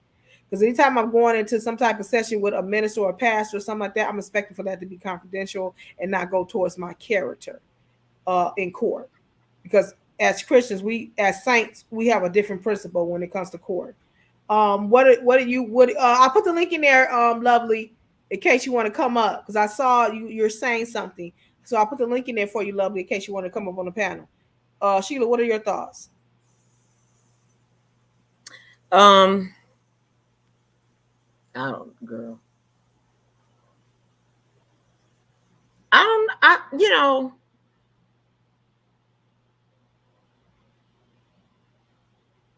Now, I'm gonna say this. Sometimes people can be misjudged because they're overly emotional. Now, just watching this, I'm like, yeah, this is a lot. This is a lot of emotion that she's saying. But I want to ask you a question. How would you feel if you felt like your child had been taken away from you? That ain't gonna happen. How emotional would you be? What, it's been 2 years for? It's been 2 years, she ain't seen. She said 2017. 3 years. She been fighting for him all this time? No, I'm assuming so. Now, what makes me think that she might have been under some type of judgment, some type of gag orders, because she's just not saying. Because she said that she said, I'm tired of being quiet. So I'm assuming they may have like paid her off and said, don't you say nothing. Or she could be in breach of her agreement. Now, of course, the Jakes have emphatically denied this, but my thing is, you got that child some kind of way. Well, I mean, was she at the church? I believe that she was a member there at the church, because she said that she was having sessions with Cora, that she was ministering to her, and then that that they prayed over her. A prophet came and prophesied over her because she was dealing with postpartum depression. But did you hear her say that the prophet that Cora told her that she had that child, and that child, she prophesied to her and said that her child was supposed to be sitting on some type of throne, and that she had that child for her, that the woman had the child for Cora, so that Cora's child can have a sibling. Did you hear her say that? Well, which is weird. I mean, I don't. Here's the thing. I just don't know. I mean, if we can separate the father from the daughter, you understand? Now I'm gonna hard do some more digging in this story, because she said she's not the first one that she's tried this with. I'm gonna do a little bit more. I'm gonna do some more research. Yeah, How does do she some come more out research, and talk now? hard for me. Lovely said, how does she come out and talk now? Reason why I'm thinking she's just not coming out and talking now, I think there was some type of initial payment transaction. Is anybody freely just giving no child up? That I feel like they had to do money transaction. Okay, here's the thing. Okay, she had postpartum or whatever she went through. So, I know mothers that if they have a godmother that is a really good godmother, they take the kids and all that different kind of stuff. Okay. So it could have been that kind of situation. You giving, or you doing, or you know what I'm saying? It's very, very hard for a judge to take a child away from its mother. Yeah, but if you got videos of this child, of this woman crying because she's probably going through some type of deliverance situation with them, they're probably praying for her, or she's probably just crying because she's going through. To me, she We don't know that though. I mean, we know that because she said that she used. another. No, it's not. It's court document. They were in court. She presented the sessions that she was in with Cora. Cora videotaped those sessions. And then showed the video in court and used that and said that this woman was unstable. Okay, well, if Bishop Ward took every video, if she ever videotaped any of our sessions, they will say Dr. Woods is crazy. Because we all are emotional to whoever we when you're confiding in somebody. And this is my problem with the story. As ministers and as leaders, when people come in your office for counseling and they're emotional and they're crying and all of that stuff, you don't then take that and use that against them. I agree, Lovely. There are some missing parts. I agree. There's a lot of missing parts. That's why it's kind of hard for me to say anything, because I'm just trying to. I don't know. It's hard for me to say anything. I feel there are some missing parts. I feel that the majority of her story is true. I feel she's probably not mentioning that she might was on an NDA and that there was some money transaction. I feel like that, because if she's this emotional and it's been that many years, what kept her quiet for so long? I feel that there was some money that was. I don't know about an NDA, but she probably stopped giving them money. She had to be. That's the same thing. That's the same. Okay, I don't. The money stopped coming. This happened in 2017, and she's this emotional. She's emotional like it just happened yesterday. But she ain't said nothing since 2017. You have to ask yourself why. Why? I don't know. Maybe the money just stopped coming. That's what I'm saying. The money don't dried up. Maybe her period of the period in her contract is over, and she want her kid back. I want my kid back. Give us our kids. Like the people in the FDLS community, give us our kids back. I believe it was something shady on both ends. Because here you are counseling a woman, a young woman that got 4 kids that's suffering postpartum depression, and then you magically just end up with her kid. You awarded her kid. How do we never know? I mean, I'm just saying, maybe she was going through that postpartum, and maybe she said, "Can you take him for a little bit?" And then, yeah, but did you taking them all the time? So what about the prophecy? Why would you tell a woman that's going through that? I true. feel like your child should be my child. Why would you tell somebody that? I don't know if that's because even the way she was like, I'm speaking in tongues and this. No, they was. She said they were. She said they were. No, she said tongues. she was speaking in tongues. Let's go back. Go back. We're going to go back. And what she said, they were speaking in tongues over me. Hold on. Hold on. Let's see. Baby, did whatever she could to put it in my head that my baby was not for me, to the point where she brought down a so-called prophet by the name of Gaylina, okay? And they performed this whole little, I call it an exorcist now. They had me laying on the floor, speaking in tongues over me, all right, you right, all over me. Then she comes up with this elaborate story talking about I didn't have Jason for myself, that I had Jason for Cora and Brandon Colman, and how she could see Brandon sitting on some type of throne. And it was my son that was sitting on his lap, and he was just laughing and playing. To the point where Cora told me after I had my son Liam that God gave me Liam so that Jason's real brother could come. Who the fuck is Jason's real brother? Because bitch, it sure ain't no child coming for you because you can't have kids. She can't have kids. You understand what I'm saying? The bitch can't have kids. I'm not the first person that she tried this with, but I'm the only person that she got this fucking for with. And I'm okay. And she was getting something from this. I'm telling you. She was getting something from this. Let me see.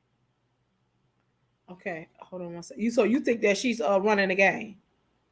I think it was something on both ends. I think she was getting something from her, and when it said no, it's over. And then she said, "I'm gonna expose y'all." Mm-hmm. You know, but that could possibly be the case. You understand what I'm saying? But I'm the type of person I like to step outside the bus. I believe that it could be something like that. You know what I'm saying? But I want to ask the obvious question: what transpired between the time of you counseling this woman to you now having this woman's child? What transpired? How was that possible? What happened? What happened to the fact all that time she had to have let her have him all that time? Right. Well, my thing is this: I hope that she get a kid back. I hope she get her kid back. She was. I hate to see. I hate to see mothers ain't crying over their kids. I hope she get a kid back, and then next time you go get you a surrogate and have a child for you, or take your eggs and go get them put somewhere in somebody and have your own kid. That's how I feel. But let's be clear. Both of them were wrong because you got your child. You got this woman's child in a situation where you got a predator and a molester in your house. Now that's facts. Well, now that at the time that wasn't known. You know what I'm saying? Now. For her to throw that up in there like that, that has nothing to do with the other. No, she could have threw that up in there for me because now we know. You understand what I'm saying? Now we know. Well, now I want to know that your husband was a molester, that he molested one of the kids that you adopted. Yes. Yeah, I want to know if he possibly molested that woman's child. I want to know that. Yeah, I want to know that. I don't think. Well, let's just say this. I really don't care. I'm sorry, but you know what? We're gonna go to break on you. Keep it up. Keep it up. Because it's something in the water ain't right. I'm sorry. and then she takes and she throws in your husband is a molester. Exactly. I had postpartum. I had postpartum twice. Okay. Yeah. I got kind of detached a little bit.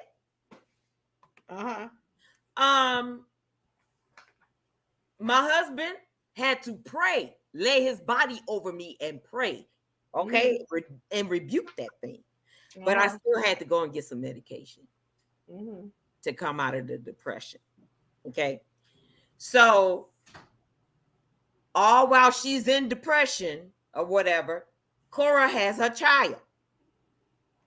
We don't know if she said, when you gonna come get your baby? She ain't said that. She said that child was sitting on her husband's lap being happy. That's the prophecy that she saw. She told that woman that about in the years that she had the baby. That woman gave her that baby for something. I believe that. But I believe we don't know if Cora was like, when you gonna get your baby? She ain't said that. Cora ain't said that. Cora ain't said that because Cora ain't said nothing. This woman is talking. Told that woman she had a prophecy that her child was. That's what the woman said. Cora said. That woman ain't made that prophecy up. She ain't made that prophecy up. That sounds like something that one of the saints would say. I see your child sitting on a throne. I see my husband sitting on a throne, and I see your child sitting on my husband's lap, happy. I don't believe it. I believe it 100%. Don't you do that, Sheila? What'd you say, Sheila? Somebody got mad about some money that ain't there no more. Sheila, Lovely said, I see your view as well. Lovely, I know you see my view as well too. Even though I had postpartum, that baby, I mean, I still couldn't have been away from the baby. I think she couldn't do nothing until after her NDA ran out. The truth gonna come out because Jesus gonna allow it to come out. The truth gonna come out either way. At the end of the day, now if the woman, let me tell you something.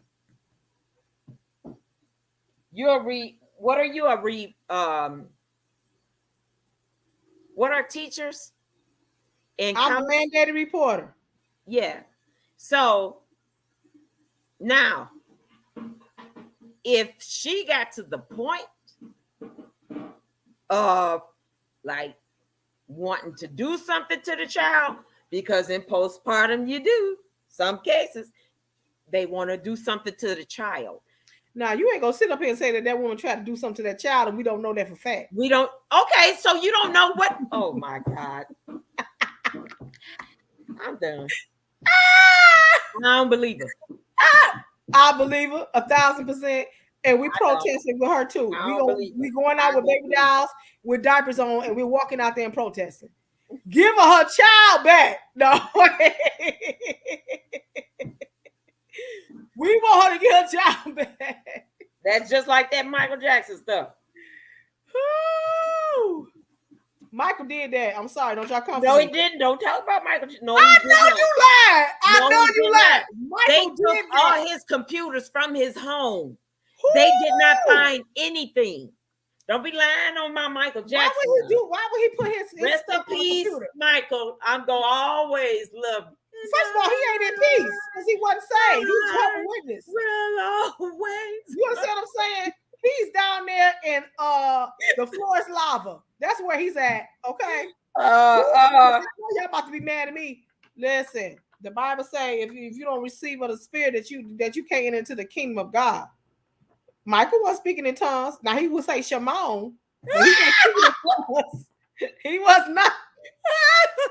Michael didn't listen. He said, "Mama say, Mama say, Mama." No, he didn't say none of that. He was speaking in tongue, baby. You better get yourself together.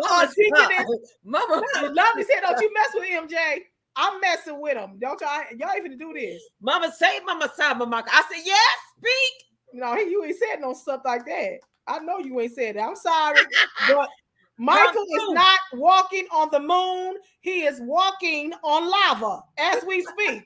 Okay? They're going to come for me. It ain't me, y'all. I love Michael Jackson. Is burnt up again. Okay? He was speaking to say, he was like, Mama say, Mama say, Mama. No. Mama say, all Mama. that sequence. And we was like, call it. No. I carried with that boy all night. Ooh, you better shut up. You better shut up. You are crazy. Guys, listen. I hope that you guys enjoyed our story. If you are team Clayleen, put a 1. If you're team Sheila, put a 2. Okay?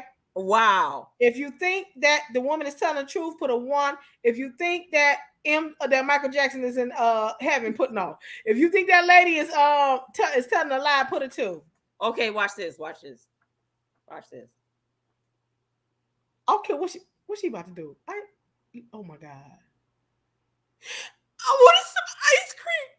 Oh, shut up. What I said? Don't eat my ice cream. To the point of like, man, I just wanted my ice cream. You understand what I'm saying? Stop. The only reason why she can do that is because she used to work for Jarma Entertainment. She used to work for my production company, and she's been taught the tools to cry on cue. Don't believe her. Don't y'all believe her what she's doing? She's a professional, people. Fired me because of this. She's a professional. She can do that. And evidently that woman is to get her. Lovely Cherokee said that he may have asked for forgiveness on his diabetes. Absolutely. I'm just joking, Cherokee. God has mercy on whom he has mercy on. She done correct me with the fierceness. I hear you, Lovely. Thank you, Lovely Cherokee. I love Oh, shut up. Okay. It says, I miss Sheila. Lovely, listen here. You landing on thick. She said, I miss Sheila. I'm with First Lady. Okay, you know what? Where is the team Clayleen at? Where's my people at? Now, I see y'all in the chat. I see y'all in the bushes. I see the numbers. Y'all come up here and defend me. Defend my honor. No. Ain't no sense. Sure. I know y'all in here because I can see y'all. Listen. I had to go to court, right? When I first started at the post office, this white man pulled a knife on me and assaulted me. So I had to go. Hold up. Thank you, Luthel. Wait a minute. Thank you, Luthel. Thank you, Miss Brooker. I think she telling part of the truth. We're going to take the part out. Part of the truth. And so, right, I put on my, yes. I put on my uniform, right? Mm-hmm. They called me up to the stand. Mm-hmm. And the prosecutor said, how did you feel when he pulled that knife? I said, I felt like.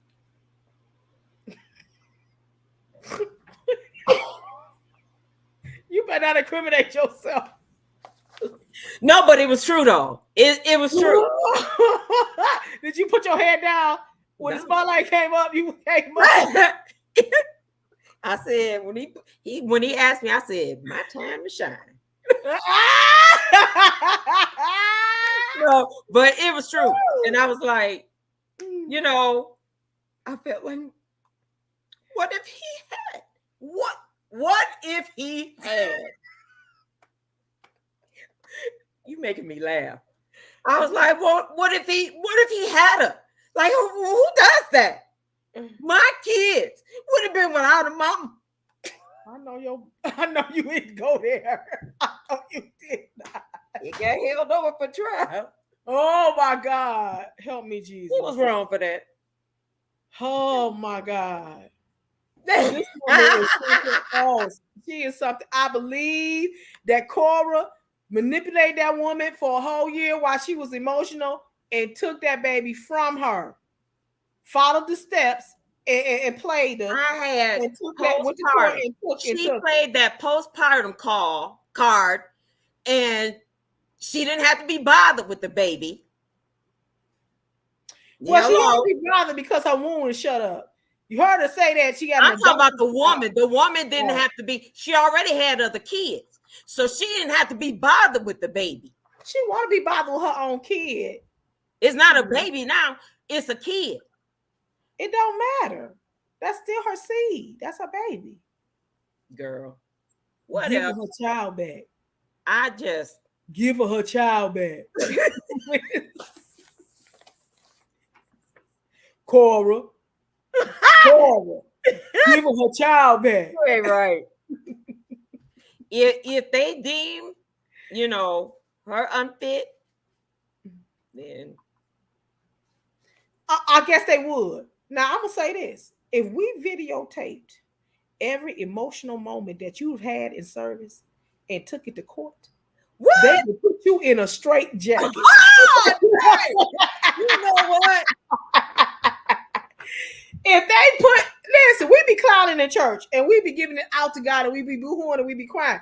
And somebody just walked in there and be saying, "What's wrong with these people?" You understand what I'm saying? That's what that woman did. That woman in there crying probably said she want to hurt her kids because she postpartum. That woman said, "Gotcha," and took her to court. That's what she did.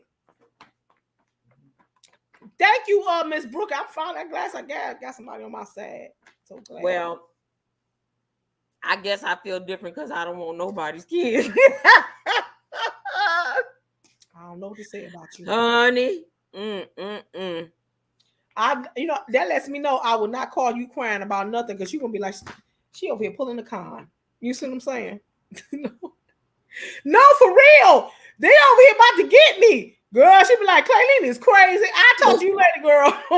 Help! No, then don't call Stacey either. Right. What did you call with this foolishness for? They about to take me out. Exactly. Yo, my God. Wait, it's a tough act. This is a tough act right here. Stuff in the game. That's all I can say. That's okay, because I'm gonna update this story and I'm gonna call it Cora. Give her back her kids. That or that money that she want that you done cut her off of. Make no sense. You know what we about to do because I ain't got time for Sheila. What I want to say is this. Thank you so much. I thought we was gonna talk about but you gotta go on your hot date. No, what you want to talk about? I got a little bit more time. Let me see what you got a night creep. All right. Just call me Night Stalker. No, just playing. You're already jacked. What story you want to talk about? The Bill Cosby thing. Okay, I got you. Let me pull him up. Mr. Jello Pudding. let's pull him up. Because I did research on him as well. Hold on. I got you.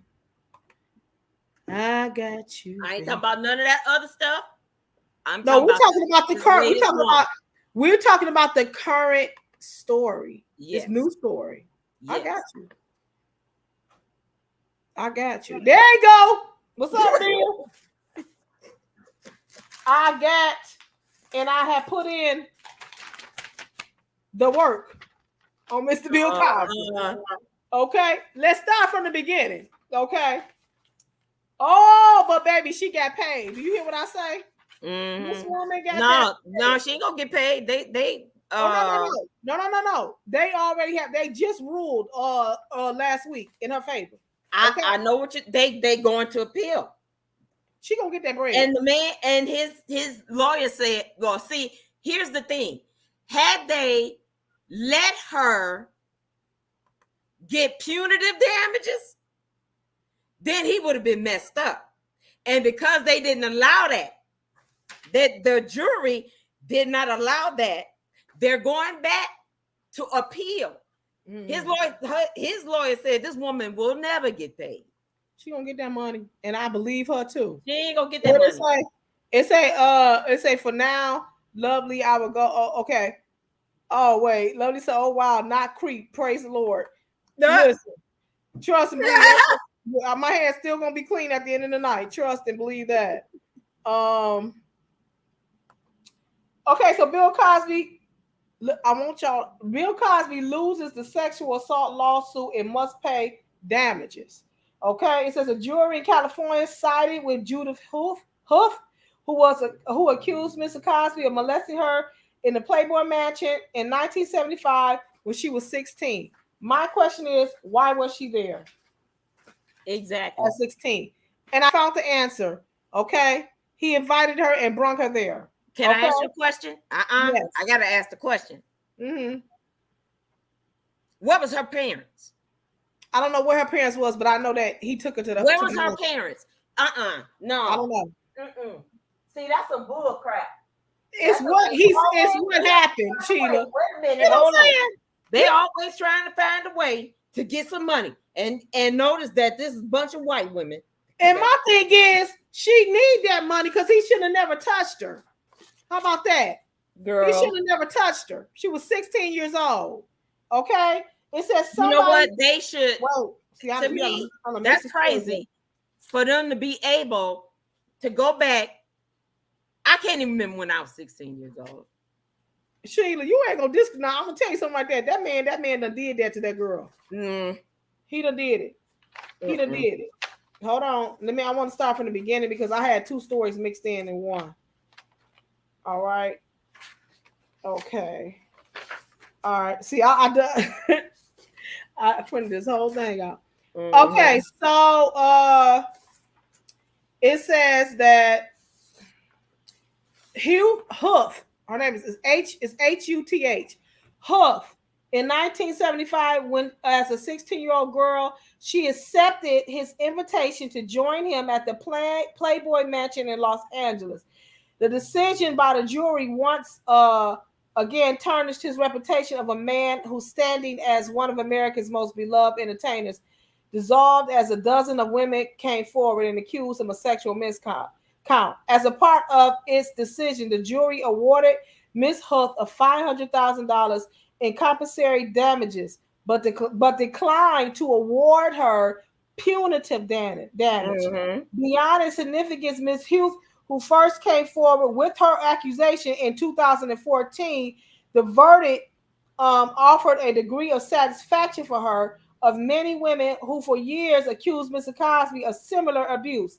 The Huth case for them offered a second chance at getting public vindication of their accounts. After Mr. Cosby criminal conviction, Adrian Constance case, it was overturned by an appellate panel last year on due process ground. You know, that was the one of the cases tied to the other case of all the women.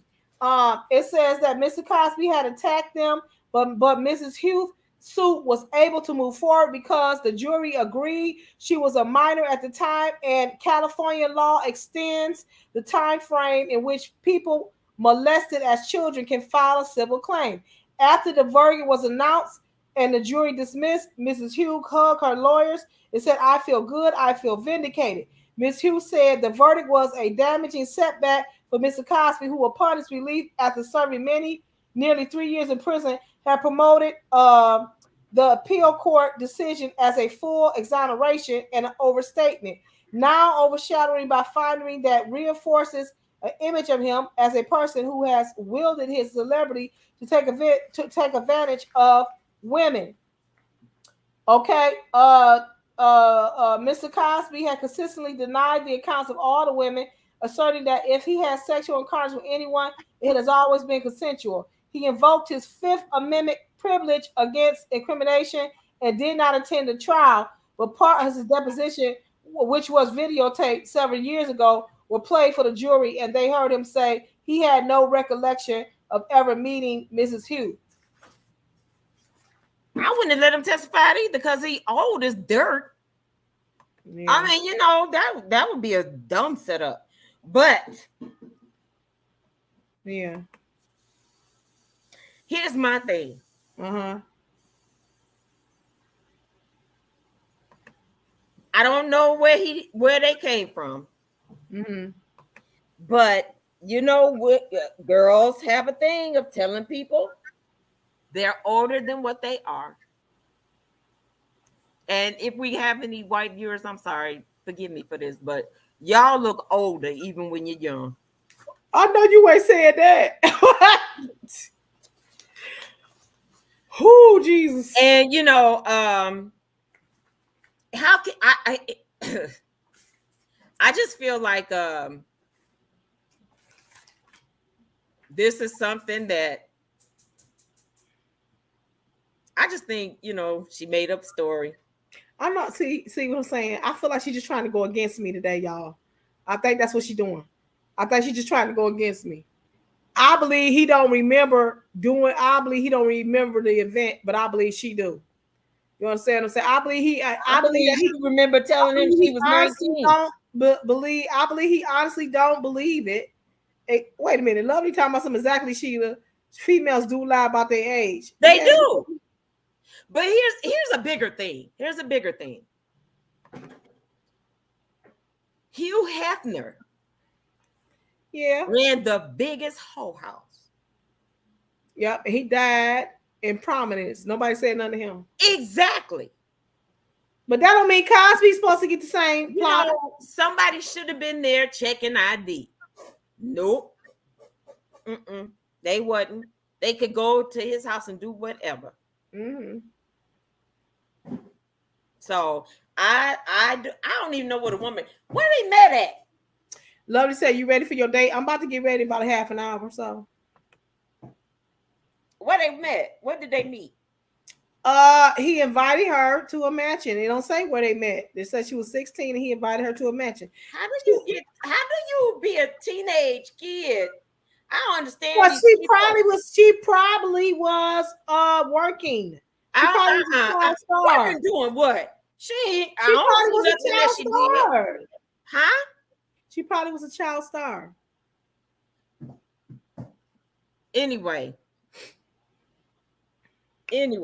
I don't understand these parents with their children, their teenage children, and just because they're a celebrity or they got money or whatever, you let them go with them. I don't understand that. Mm-hmm. And I think that the parent should be punished as well. Yeah, but wasn't there a case where the parents was punished as well too? Oh, that was here in Michigan. I forgot. Yeah. Mm-hmm. It's crazy.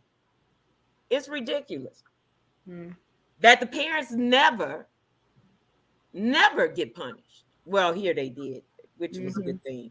But it's ridiculous. You can let your kid go and be molested. Ain't nowhere in the world I'd ever let mine. Mine did not. Mine, they went with Stacy or his sister Geneva. That was it. Mm-hmm. So I believe she done got us some free money. So you don't believe she was molested? Even no. Okay, now I'll say this. You don't believe that let's say she willingly went. She wanted to go, right? Let's say that she wanted to go. She still was 16.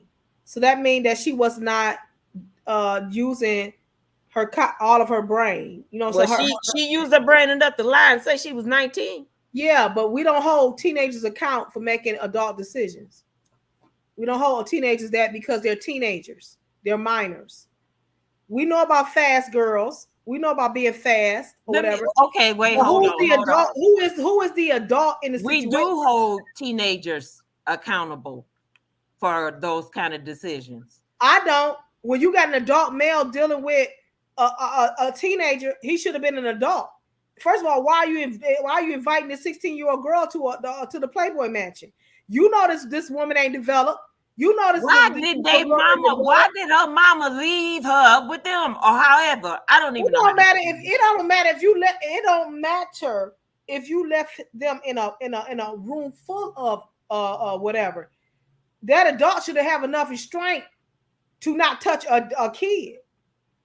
I agree. That's why R. Kelly is in jail right now.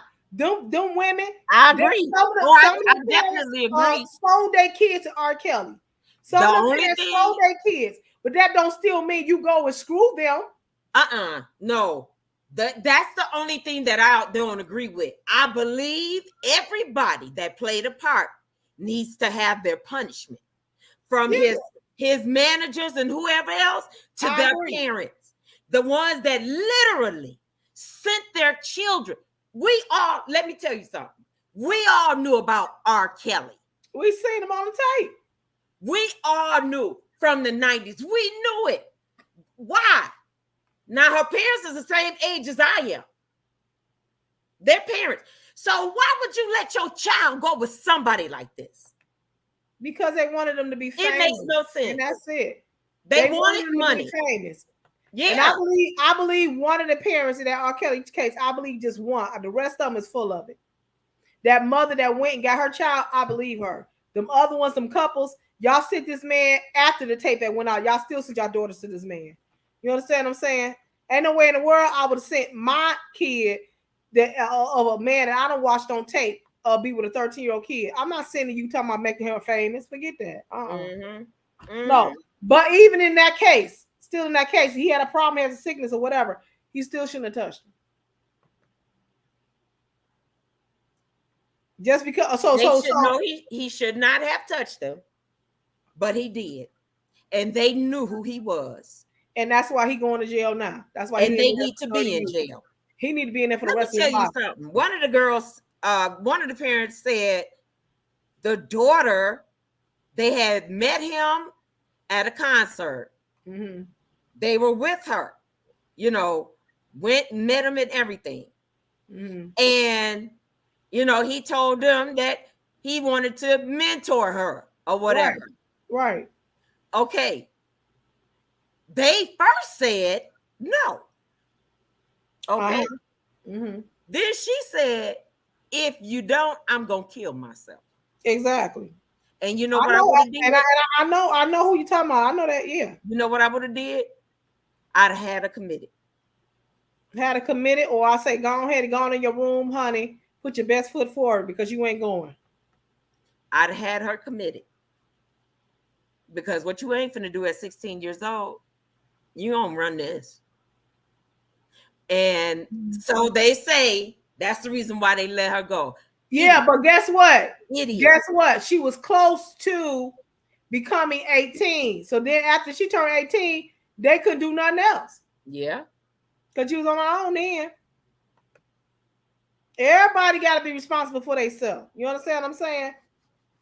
No, those parents are to be held responsible. Because remember, children aren't held to the same thing. I agree. I agree with that.